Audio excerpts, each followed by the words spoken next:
looking for, especially in the early employees when you join the company?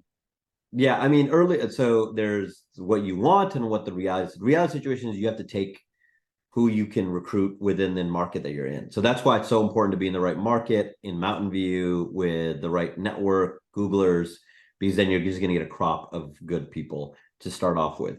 What we're looking for in the first time, I did a podcast with Mike Maples actually on this. It was called the Starting Greatness Podcast with Peter, and we talk about this in detail. So I won't repeat it here.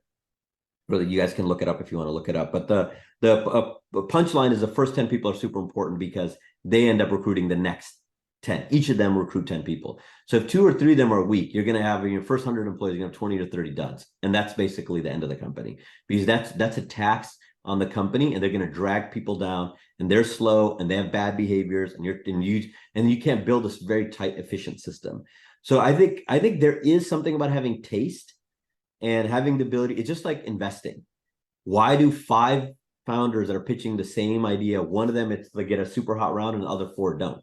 And sometimes the cynical people say, well, it's because they went to whatever, MIT or HBS, or they, they're connected because of this ethnicity or something like this. That's a cynical. The reality is that person is projecting whatever the receiver of the of the pitch needs to hear, which is like, I already have number 2, 3, and 4 figured out.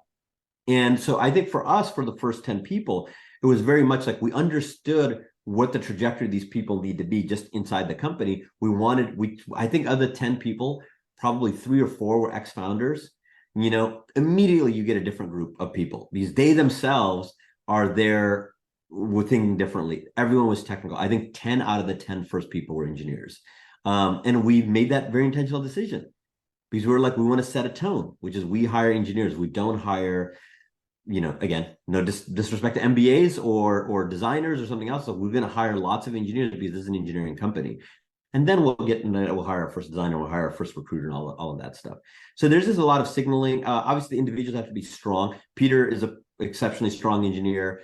I'm mediocre, but we can pick who are good engineers, and we pick really strong.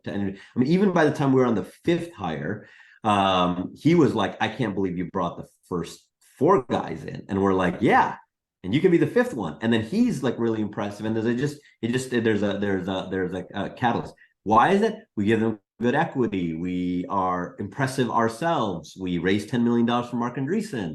All these things. Faris, who's this Iranian guy who's our maybe third employee. He worked at Waymo for a bunch of years. Waymo is a big self-driving car company. And Faris says, "Well, I like that you're Pakistani and we're all go to the same masjid and all this stuff, but it was nice that Mark Andreessen was on your cap table." Like, so, even within the realm of a community, he's like, there's a signal here. And why do we Mark Andreessen? Because we had a cheap price. And why do we get a cheap price? So we get Mark Andreessen. Because like all this stuff, this all connected. So it has to be logical. But team, the whole company is just a team, right? That's all. Everyone talks about logos and buildings and all of this stuff and fundraising. But when you strip it all down, it's just like a bunch of people working on projects together. And so who's working on that project becomes really important.